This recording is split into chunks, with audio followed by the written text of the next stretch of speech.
انسانی زندگی کے جو طبی تقاضے ہیں نا، ان میں سے ایک تقاضا یہ ہے کہ انسان کبھی کبھی روتا ہے، اور جب وہ رو لیتا ہے تو اس کا دل ہلکا ہو جاتا ہے، اس کی طبیعت پر جو بوجھ ہوتا ہے وہ اتر جاتا ہے۔ کسی شخص کو کوئی گہرا صدمہ اگر پہنچتا ہے، اس کے کسی قریبی کا انتقال ہو جاتا ہے یا وہ کسی آزمائش کا شکار ہو جاتا ہے اور اس کے آنسو نہیں نکلتے تو لوگ کہتے ہیں یہ بیمار ہو جائے گا۔ اگر یہ رو نہیں رہا تو یہ شدید ذہنی دباؤ کا شکار ہو جائے گا۔ انسان روتا ہے، آنسو نکل آتے ہیں تو اس کی طبیعت سے بہت ساری چیزیں، بہت سارا بوجھ ہٹ جاتا ہے۔ رونا اللہ تعالیٰ نے انسانی فطرت کا تقاضا بنایا ہے کہ جس طرح وہ خوش ہوتا ہے، ہنستا ہے، تو اس کے چہرے سے وہ چیزیں آشکار ہوتی ہیں، تو اسی طرح جب وہ رو پڑتا ہے اور آنسو اس کے رخساروں سے چھلک آتے ہیں تو یہ اس کے غم کا اظہار ہوتا ہے۔ ہمارا یہ مسئلہ ہے کہ روتے بہت زیادہ ہیں لوگ اور کثیر تعداد میں آنسو بہاتے ہیں، لیکن منظر تکلیف کا یہ ہے کہ بندے بندوں کے لیے روتے ہیں، بندے دولت کے لیے روتے ہیں، اقتدار کے لیے روتے ہیں، من چاہی زندگی کے لیے روتے ہیں، بندے حصول زر کے لیے روتے ہیں۔ ہمیں کہا گیا تھا رو، لیکن رونا اللہ رسول کے لیے۔ ایک تو بندوں کے لیے نہیں رونا اور ایک بندوں کے سامنے نہیں رونا۔ رونا ہے تو اللہ کے لیے، اس کے محبوب کی محبت کے لیے، اور چونکہ یہ معاملہ ہی اللہ رسول کے ساتھ ہے تو پھر بندوں کے سامنے کیا رونا؟ جب ان کے لیے رونا ہے تو پھر ان کی بارگاہ میں رونا ہے۔ ہم اس معاشرے میں آج آنکھیں کھولتے ہیں اور دیکھتے ہیں تو اس معاشرے کا ایک بہت بڑا مسئلہ غیر سنجیدگی ہے، ہنسنا ہے، اور غیر سنجیدہ ہنسنا ہے۔ مزاح سے ہٹ کر آگے نکل کر دل لگی سے آگے جا کر ہم مذاق کے عادی ہو گئے، اور مذاق بھی اس طرح کا کہ ہم دوسروں کی توہین کرتے ہیں، ہم دوسروں کو اذیت پہنچاتے ہیں، دوسروں کی کسی چیز کا ذکر کر کے اس کا مذاق بناتے ہیں۔ قرآن مجید سورہ توبہ میں ارشاد فرماتا ہے فَلْيَضْحَكُوا قَلِيلًا وَلْيَبْكُوا كَثِيرًا، فرمایا انہیں چاہیے تھا کہ تھوڑا ہنستے، وَلْيَبْكُوا كَثِيرًا، اور زیادہ روتے۔ چاہیے تھا کہ ہنسنا کم کرتے، رونا زیادہ کرتے، لیکن ہمارے ہاں بات بات پہ ہنسنا، مذاق بنانا، مذاق اڑانا، نتیجہ کیا ہے؟ حضور علیہ السلام نے فرمایا بہت زیادہ ہنسنا دلوں کو مردہ کرتا ہے۔ انسان روئے، اس کے آنسو نکلے اللہ کے لیے، اس کے محبوب کی محبت کے لیے۔ نبی پاک صلی اللہ تعالی علیہ وسلم نے فرمایا، بخاری شریف میں صحیح درجے کی روایت ہے، کریم فرماتے ہیں اگر تم وہ جان لیتے نا جو میں جانتا ہوں، اگر تمہیں اس کا علم ہوتا نا جس کا مجھے علم ہے، تو فرمایا تم رویا کرتے، تمہاری کیفیات اور ہو جاتی۔ بعض اوقات کچھ لوگ غیر سنجیدگی کا مظاہرہ کرتے ہیں، ہنستے ہیں، شغل بناتے ہیں، بہت سارے کام ایسے ہیں، بہت سارے فیوز و برکات ایسے ہیں جو انہیں ملنے ہوتے ہیں، نہیں مل پاتے، تو وہ غیر سنجیدگی طبیعت کی، لہجے کی غیر سنجیدگی، ان سے وہ فیوز و برکات اٹھا لیتی۔ میں دوستوں سے کہتا ہوں، آپ کسی جگہ محفل میں جاتے ہیں، آپ کسی دینی اجتماع میں جاتے ہیں، لیکن رستے میں اگر آپ شغل کرتے ہوئے جا رہے ہیں، ہنستے ہوئے جا رہے ہیں، آپ نے کیا فائدہ حاصل کیا؟ آپ جہاں بھی جا رہے ہیں، موبائل آپ کا آن ہے، موبائل دیکھ رہے ہیں، موبائل چلا رہے ہیں، موبائل ہی چل رہا ہے، تو آپ نے کیا سنجیدگی حاصل کی؟ پایا کیا؟ ہر کام صرف موبائل کے سٹیٹس کے لیے کیا ہے؟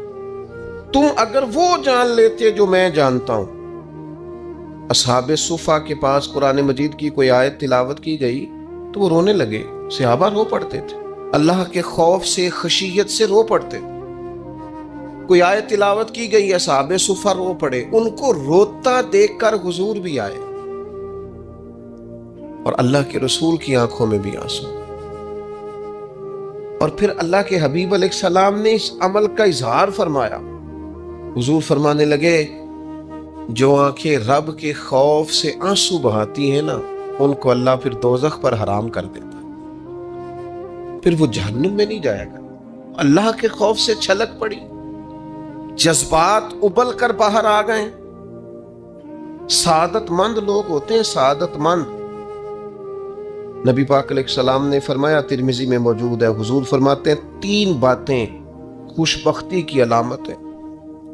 یا رسول اللہ صلی اللہ تعالی علیہ وسلم کون سی؟ ایک تو حضور نے فرمایا اللہ سے ڈرو، اور دوسرا فرمایا بلا وجہ اپنے گھر سے نہ نکلو، اور تیسرا فرمایا اپنے گناہوں پر رویا کرو۔ اگر تمہیں رونا آ جاتا ہے تو یہ سعادت مندی ہے تمہاری۔ مجھے کچھ دوست کہتے ہیں مجھے غصہ بڑا آتا ہے، تو میں کہتا ہوں مجھے بھی بڑا آتا ہے، بڑا آتا ہے، لیکن اپنے گناہوں پر آتا ہے، اپنی غلطیوں پر آتا ہے۔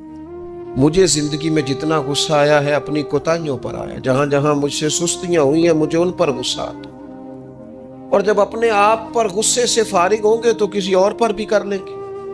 ابھی تو ڈھونڈتا پھرتا ہوں اے اقبال اپنے آپ ہی گویا مسافر، آپ ہی منزل ہوں میں۔ میرے عزیز، اگر انسان کو یہ سعادت مندی نصیب ہو جائے، وہ کبھی اپنے مالک کے خوف سے رو پڑے، کبھی اس کی محبت میں رو پڑے۔ مجھے بتائیں نا، بچہ جب رو ہی پڑتا ہے تو پھر اماں سارے کام چھوڑ کے متوجہ ہو جاتا ہے۔ لوگ کہتے ہیں وہ میرے پاس آیا تھا تو بس رو ہی پڑا تھا، تو پھر میں کیا کرتا؟ وہ رو ہی پڑا ہے تو معاملہ ختم ہو گیا۔ بچے کی شدید غلطی پر اسے ڈانٹا تھا پر وہ رو پڑا، نرم ہو گیا دل ماں کا، باپ کا، چچا کا، بڑوں کا، چونکہ وہ رو پڑا ہے۔ عزیز بھائی، جب تو بھی رب کی بارگاہ میں رو ہی پڑے گا نا، جب تو اس کی خشیت سے ٹوٹ ہی جائے گا، جب اس کے حضور آ کے عرض کرے گا نا، مالک میں کہاں جاؤں تیری بارگاہ میں نہ ہوں، کہاں جاؤں؟ اعلیٰ حضرت بریلوی رحمت اللہ علیہ کے والد تھے، بڑے درد سے دعا کرتے تو لوگ ان سے دعائیں کرایا کرتے، اور عجیب سے نا دعا کے اندر محو ہو جاتے تھے۔ اپنے لفظوں میں بات کروں تو بڑی کھوب کے دعا کرتے سن۔ بعض بندے رٹیاں رٹائیاں دعاواں کرتے، بس وہ ٹھیک ہے، ہاتھ اٹھا دیے، جو مولانا صاحب کہیں گے ہم بھی، وہ بڑے محو ہو کے دعا کرتے تھے۔ کسی نے ان سے کہا حضرت اتنی للہیت سے اور اتنی محویت سے اور اتنے ذوق سے دعا کیسے؟ فرمانے لگے میں نے اپنی بیوی سے طریقہ سیکھا۔ سیکھنے والے سبھی جگہ سے سیکھتے، اپنے بچوں سے بھی سیکھ لیں، اور جن کا خیال ہونا ہمارے پاس کل عقل آ گئی ہے، وہ بیچارے عقل کو خیر بات کہہ دیتے ہیں، جن کو سارا ہی پتہ ہے انہیں کچھ پتہ نہیں۔ کہتے بیوی سے سیکھا ہے دعا مانگنے کا طریقہ۔ حضرت وہ کیسے؟ فرمانے لگے اسے کوئی کام تھا مجھ سے، کوئی گھر کا خرچہ تھا، اس نے بتایا خرچہ، میں نے اسے کہا ابھی میرے پاس پیسے نہیں ہیں، آتے ہیں تو دوں گا۔ 2-4 دنوں کے بعد پھر اس نے کہا، میں نے کہا تھا گھر کے خرچے کے لیے کچھ پیسے، تو فرماتے ہیں میں نے کہا ابھی میرے پاس نہیں ہے، آتا ہوں تو دیتا۔ عورتوں کی عادت ہوتی ہے بار بار یاد کرانا، کہتے اس نے پھر یاد کرایا، وہ میں نے گزارش کی تھی کچھ پیسے چاہیے، فرماتے مجھے غصہ آ گیا۔ میں نے کہا تو کیا روز ایک ہی بات کرتی ہے، تجھے کہا ہے نا ابھی پیسے نہیں ہیں، آتے ہیں تو دے دوں گا۔ ہر روز یاد کرانے کا کیا مطلب ہے؟ ایک ہی بات کا رٹا لگایا، پیسے چاہیے، پیسے ٹھیک ہے، خرچ ہے، آپ ٹھیک کہہ رہے ہیں، پر ابھی نہیں میرے پاس۔ کہتے میں نے ڈانٹ دیا۔ سعادت مند خاتون تھی، حوصلے سے ڈانٹ برداشت کی، تو کہنے لگی غلطی ہو گئی، مجھے نہیں بار بار کہنا چاہیے تھا، آپ تو ناراض ہی ہو گئے، لیکن ایک بات یہ کہنی تھی کہ آپ ہی میرے شوہر ہیں، میں آپ سے نہ کہوں تو پھر کس سے جا کے کہوں؟ آپ سے ہی کہنا ہے نا، میرے آپ ہے نا میرے سر کے تاج، تو کس سے اور کہوں؟ میں اور کسی سے کہوں؟